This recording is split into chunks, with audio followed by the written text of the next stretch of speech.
jaga Ding stil vertel In pai syutrai Abden katman Watla jing eha Jing imentan Sai unyara Syanyi unpai Ladani dan Hajing duai Iponjong kajing dun Yang ikiwan bantang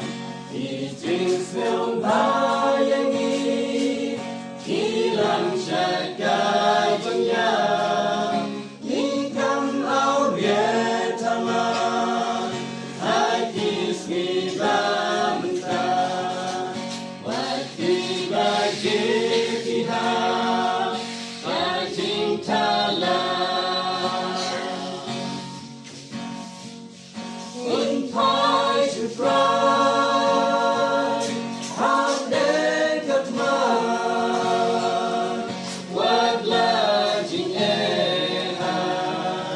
Jing imentah Rai unyara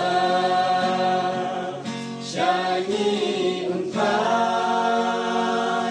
Ladang idam Hajing duai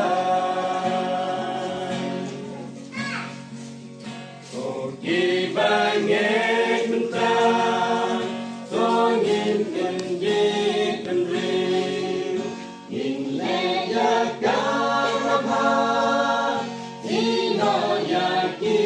jisnim Bansha kriya utrai Minong yai buteng syu Ine kismi kilong Kismi kadu In pai syutrai